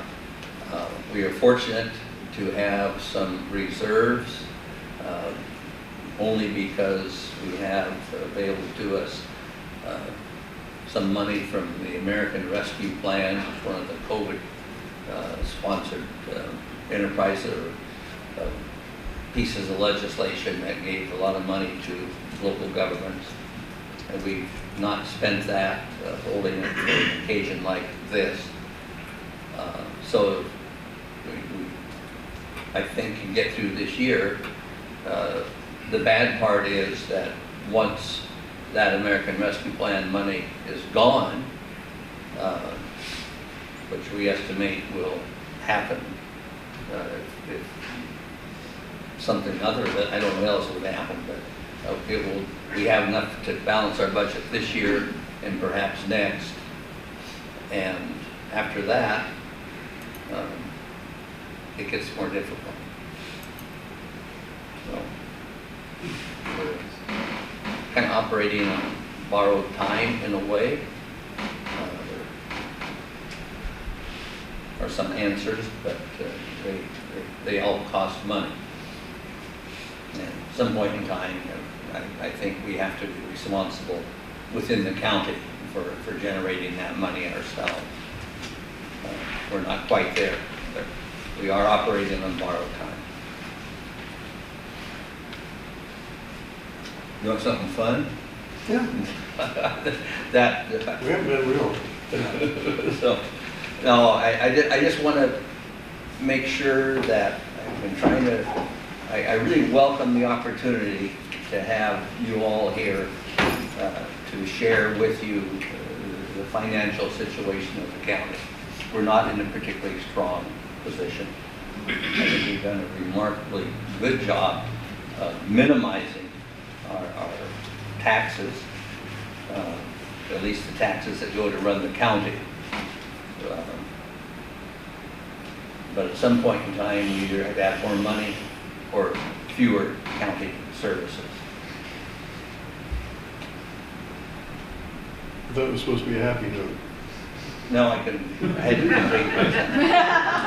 That wasn't fun at all. Yeah. Yes, sir.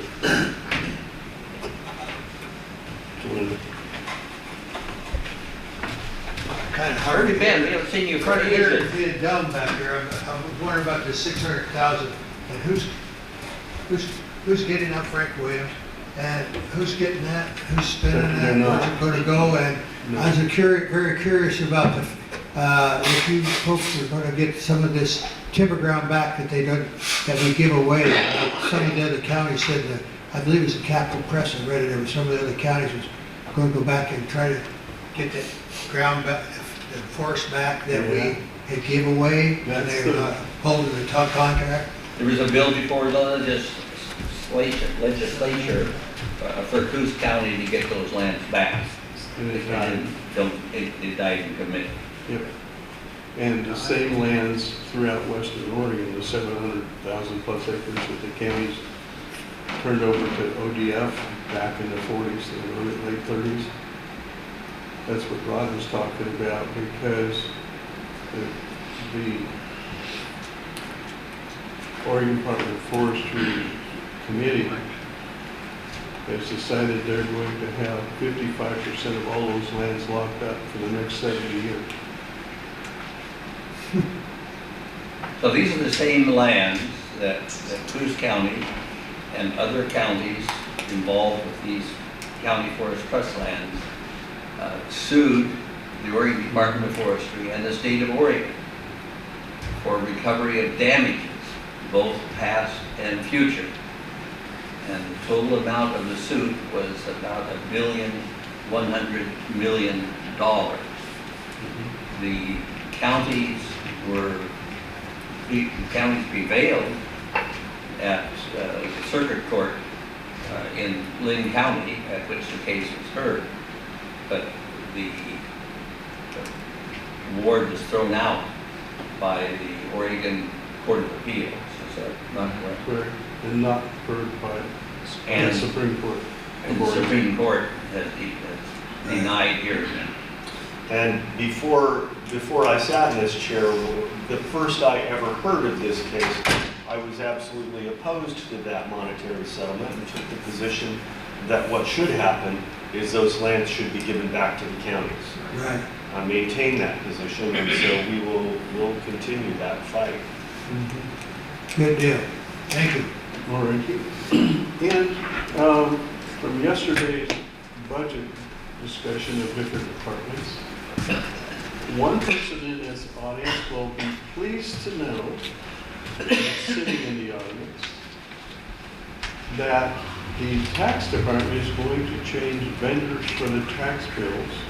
If you have the exact same name and the exact same address on your properties, you will get it all in one package. Thank you. I wonder who that was that was jumping up and down in the back. Okay, public comments, there's only Phil Thompson? It signed up anyway. Well, I did. Yep.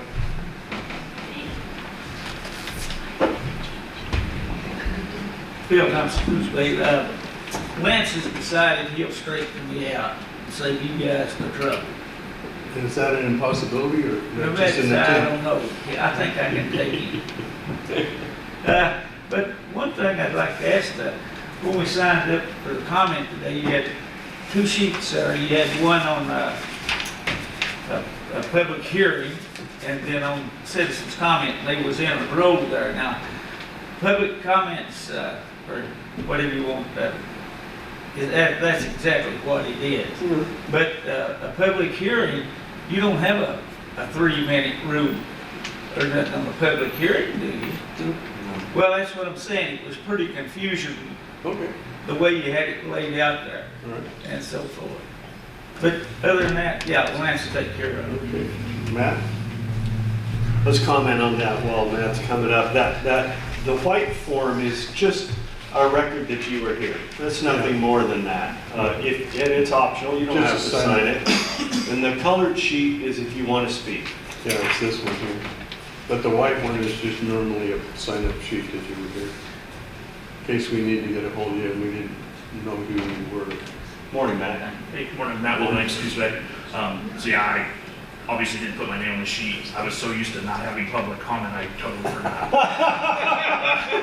So thank you to you all for bringing this back. It totally screwed my You head. got used to that pretty fast. It didn't Yeah, I last that did. long. It's a little disturbing. No excuses anymore. Especially since it's bright orange, yeah, so. So the thing I'm wanting to talk about actually would not have been brought up if you guys didn't bring the public comment back, because it's not something that was on the agenda. Good. So what I want to talk about is regarding Coos County Clerk Julie Brecky. And you will recall this because this occurred at the Lakeside Town Hall. Just in preface, I would, if possible, I know the town halls are trying to be a little informal. Maybe possibly have someone recording them, maybe just even audio. It might be helpful given this situation. So at the meeting, there was a point where Commissioner Taylor was speaking for a minute or two, and he made a couple comments, I believe, about election irregularities. I don't recall exactly what the comments were. So the meeting goes on. We reach the end of the meeting. We're about to dismiss, and County Clerk Brecky stands up and raises her hand and says, "Oh, there's something I would like to talk about." So no problem, she gets up there, and it was quite obvious that what she wanted to talk about was in negative response to what Commissioner Taylor had talked about. She made comment about, independent groups have verified the 2020 election was the safest in history, et cetera, et cetera. At one point, she said something that was incredibly disturbing to me because it's completely inaccurate. I'm quoting her as closely as I can possibly remember. She said, ballot harvesting is not legal in Oregon. And she repeated it several times. That is completely untrue. In my mind, there are only two reasons why she would say that. Either she was lying, which I'm not going to make an assumption of, or she's ignorant of the law. The fact that a county clerk could be ignorant of the ballot harvesting law in Oregon is a little disturbing to me. So I want to read you a couple things. This is a definition from Wikipedia. Ballot collecting, also known as ballot harvesting, is the gathering and submitting of completed absentee or mail-in voter ballots by third-party individuals, volunteers, or workers, rather than submission by voters themselves directly to ballot collection sites. That definition is supported by articles from the Washington Post, the Wall Street Journal, and I believe a newspaper in San Diego. So it's a pretty broadly accepted definition of ballot collecting or harvesting. From there, I want to go to Oregon state law, just to clarify for everyone so they know the truth on this matter. This is from ballotpedia.org. They're basically a website, one of the major websites that summarizes election law across the United States. It says, Oregon law permits a person to return mail ballots on behalf of voters. It says that a person who is not an election official cannot collect ballots within a certain distance of an election office and must display a sign at such collection site noting that it is not an official drop site. So there's two stipulations: within so many feet of an election office, and you have to put a sign up saying not an official drop site. Quote from Oregon law, from the ORS: elector may return the marked ballot to the county clerk by United States mail or by depositing the ballot at the office of the county clerk at any place of deposit designated by the county clerk or at any location described in ORS, etc., etc. The ballot must be returned in a return identification envelope. If the elector returns the ballot by mail, the elector must provide the postage. Subject to paragraph E of this subsection, if a person returns a ballot for an elector, so this is someone else returning the ballot, the person shall deposit the ballot in a manner described in paragraph B of this subsection, not later than 2 days after receiving the ballot. And it goes on for some other things. So you can harvest ballots as long as it's with the permission of the person named on the ballot. You can only do it outside so many feet from an election office. If you're going to put up a booth, it has to have a sign on it saying not an official election site. But this happens all throughout Oregon. I returned about 8 ballots of my friends. It's completely legal. It would also be legal to go door to door. Like, ma'am, sir, can I return your ballot for you? You're allowed to do this. So it's a little disturbing to me that the county clerk, in trying to correct what she views as election misinformation, is actually spreading her own election misinformation. Thank you. Thank you for that, Matt. As a point of clarification, that I made that statement in response to a direct question that I was asked whether ballot harvesting was legal in Oregon, and I stated that it was. And the rest of what you said was absolutely accurate. Thank you. Mr. Taylor? Yeah, just start printing the comment sheet and just print my name on it and you'll be fine. It's you can't resist. I want to make sure the lady from U.S. Fish and Wildlife, since I don't mean that personally, what the comments I said, I hope you don't take it personally, because I know that just because I see U.S. Fish and Wildlife Service as the devil, I don't think she's an evil person. She seemed very nice, so I just want to make that clear. You know me, I'm come up, I'm straightforward, pretty curt about things. And I do have a couple of questions about issues that I haven't seen on any of the work sessions or in any, and I've been here for the last couple of commissioners meetings. Did we give the contract to Coos Drop, the youth group, and I think they receive about $230,000 a year? And 2, have we closed forest lands, Coos County forest lands, to the public? Number 1, Coos Drop.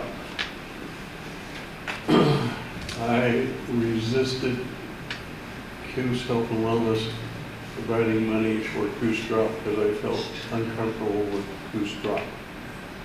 My personal feelings. Yeah. As it turned out, before we had the next meeting to discuss that, Advanced Health, and apparently whoever was involved, decided not to fund that grant through Coos Health and Wellness anymore, And as far as I know, Advanced Health is funding Coos Drop at the same amount of $230,000. So it's out of the county's hands. Out of the county's hands. It's an odd relationship because Advanced Health gets, as I understand it, gets their money from state and federal funds. They are a private corporation, and then they disperse those funds to Coos Health and Wellness, to other medical facilities and other things that are helping in the community. So I'm kind of puzzled why a private corporation would be doing that in the first place. That's a damn good question. Makes you wonder. I understand they're private. Yeah. I haven't exactly looked at, but I'm trying to find who's on the board of directors so I can call them. There is no listing on their website. There is no listing, isn't that weird? You know that too. Yeah. Yeah. And the forest lands? So the forest lands is an ongoing problem. As some of you in the room will be aware, one of the issues that I campaigned on for this office was keeping those public forest land roads open for access. When I campaigned on that issue, there were realities on the ground that I was unaware of and that appear possibly to have even been worsening in recent months. And those issues have to do with deposit of illegal garbage. I'm talking dumping of fiberglass boats full of household garbage, slaughtered animal remains, I mean domestic animals. We have, a week and a half ago, we discovered one of Lance's guys discovered somebody had gone in and cut down over 10 trees up to 30 inches in diameter to steal firewood. And the cut trees issue has been happening all over the place. We have vandalism, shooting of signs at the bike trails. I mean, over and over every week we get reports of this kind of stuff going on. And so, you know, as much as I support, and we all support the right of the people to access those lands that we all own, we also have a responsibility to our constituents, to all the citizens of the county, to protect those assets. And so it's a real quandary. And I personally I've conducted some research on gate mechanisms, remote access systems that could be distributed to people for a small fee to use an access card, so there's a record of who's going in and out of those gates. I haven't found a suitable technological solution to the problem. And in fact, you and I discussed that earlier on, Rob. And so, you know, we don't know what the solution is, but for the time being, it does appear that the most prudent thing to do is to gate those roads off. I mean, I'm at a complete loss, and frankly, I'm heartbroken about it because I thought that the people of Coos County as a whole, we would all regard these lands responsibly. But it's not so. You know, we've got people who are just ruining it for everybody, and it really hurts me because you know, I campaigned on this, and you know, unfortunately, you don't know everything when you're campaigning, and I wish I had a better answer right now, but I don't. So if anybody has a technological solution to provide control gate access with video recording, please hit me up, because that's what I'm looking for. Was it voted on by the board, or is this a unilateral decision by one of the commissioners? No decision. No decision. It's mostly coming forward. It's conversation.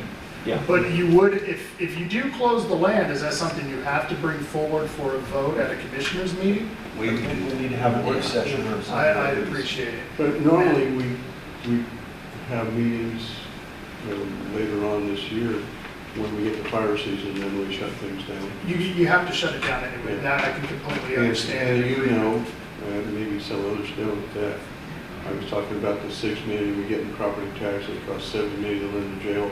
What about all the other general fund departments? Well, the county forest is what supports primarily all those other departments, and if we lose the county forest, we've lost monies for all those general fund departments. And one more point. Yeah. The roads are absolutely open for foot traffic, and you can get a bicycle in there. Right. No problem.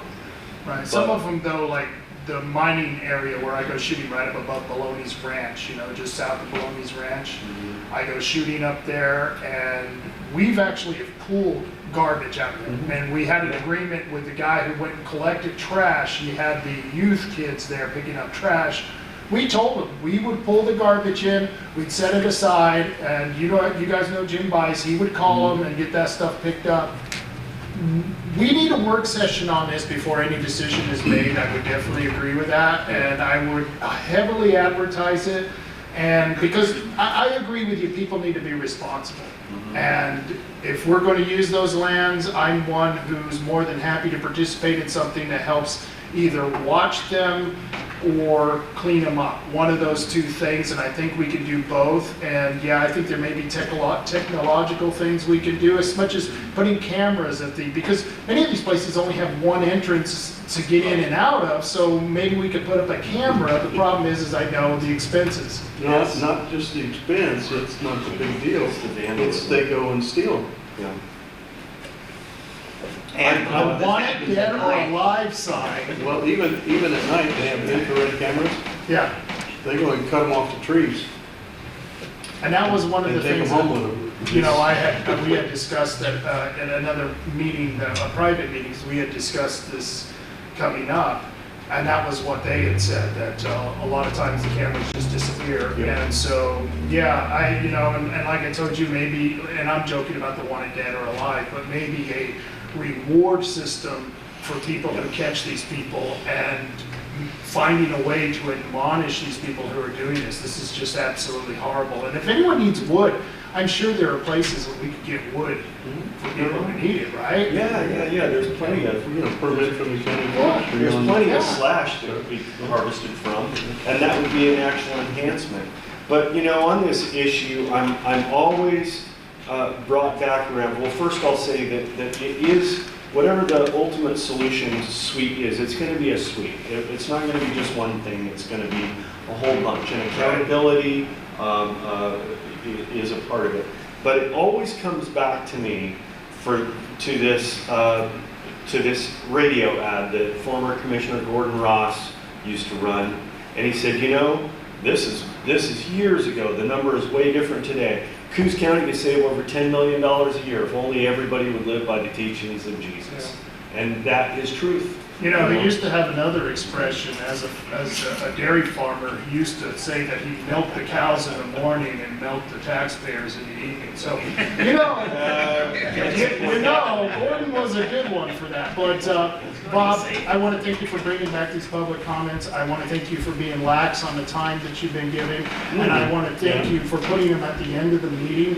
I personally think strategically it's so much better to have this at the end of the meeting so we can discuss all the things that we have been through. Because at the beginning of the meeting, there have been times up here I made comments that were irrelevant because going back through the meeting, you find out the situation has changed. So I like this much, much better. Well, a lot of times, it changed it too, that each individual item can be commented on.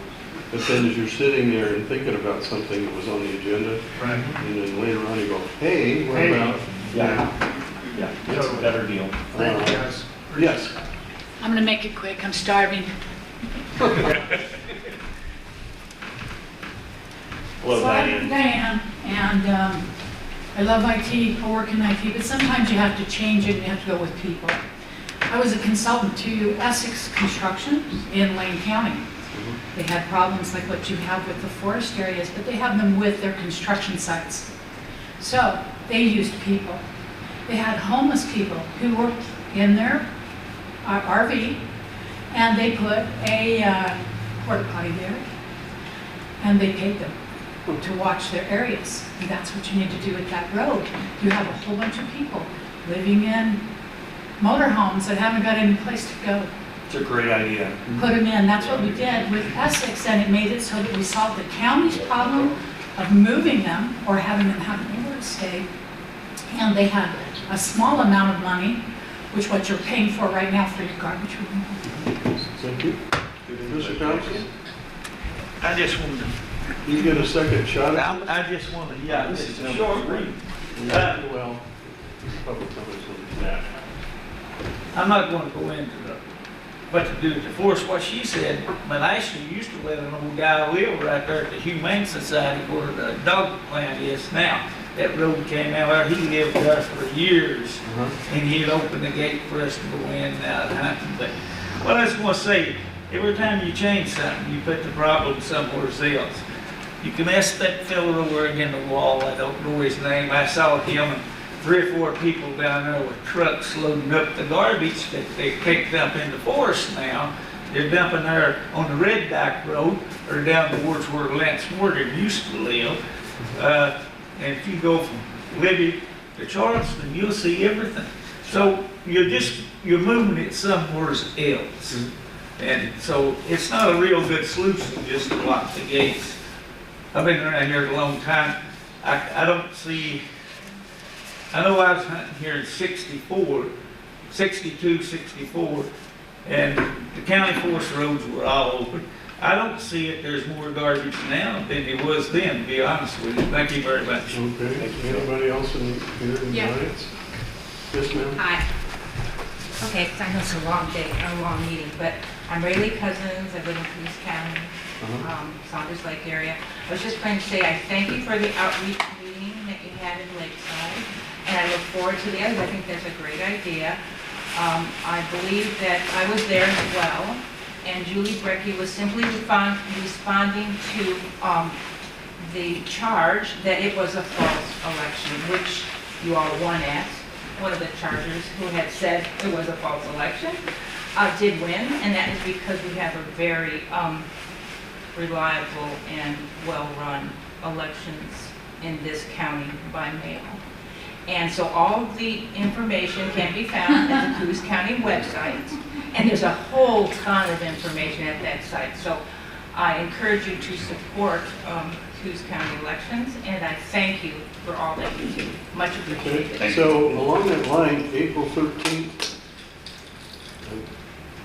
at 6 o'clock, we got the Front Street Food Provisioner. Oh, it's going to be It's on going to be the next one? Okay, at the 13th also, in Lakeside was announced at that meeting that I went to where they're going to have a homeless, someone from the homeless state to talk, and I'm going to be going to Lakeside. I think it's the League of Oregon Cities. Is that what it is? I don't know, but that was announced here, that's where I heard about it. So, but the next one for this county outreach is the 13th at the Provisioners, you said? Yes. Okay, that's good. I think those are wonderful things. Alright. Yeah, I appreciate it. And Thank for you. the record, I would like to say that I do not question the integrity of County Clerk Julie Brecky. What my question and issue is with the Dominion software run vote counting machines. And that's a statewide issue. And so if we're going to research information that is on the Oregon Secretary of State's site or on our own county website regarding election integrity, I would encourage also an equal time invested into the facts presented by Dr. Douglas Frank, by Captain Seth Keschel regarding the integrity or lack thereof of those vote counting machines and the software that controls them, as well as their internet connectivity. It's been widely stated and claimed that those machines do not have any internet connectivity, and that is patently, provably false.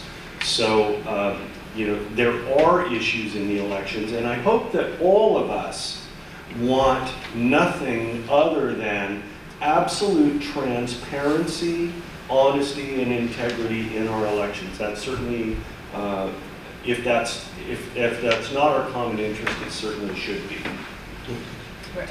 I'm Rayleigh. Just one more quick thing to say. I've been an election observer for many years. I've lived here for 50 years. And our elections are separated completely from the state. If you understand how the system works, we report our outcomes to the state. We are not connected to the state. That's how it works. So, And thank you. if you understand that that in 2020 there was an 8.5-fold increase in the number of adjudicated ballots, that those machines then kicked to an alternative outcome, then you understand that that is something that requires some investigation, and the investigation into that issue has been stymied at every turn. So, you know, again, the integrity and transparency is what really is key. And again, I also say that there is no question in my mind, I do not call into question the integrity of our county clerk. Well, that's good, because our system, we're talking local here. And what we're talking local is, it is all very clear and in place, and if you go to become an observer, you will see how it works. So we're talking local. That's what I'm talking. Okay, thank you. Okay, thank you. Now, anybody else in the audience here? Anybody online? I keep forgetting people online. Anybody online want to comment? Julie, you need to unmute yourself. Anybody online? They all seem, other than Owen, all seem to be muted. Whoever Owen is. That's Any us. raised hands? There's one. There she is. Yes. I'd like to talk a minute, please. Okay. Can you hear me? Can you get closer to the mic or something? I'm closer to the mic. Does that help? Okay, that's better. Yes. Okay, this is County Clerk Julie Brecky, and I would like to just point out that the term that's used is ballot harvesting, and nowhere in the laws does it mention ballot harvesting. And what I said was I encourage citizens to do their own research in this area.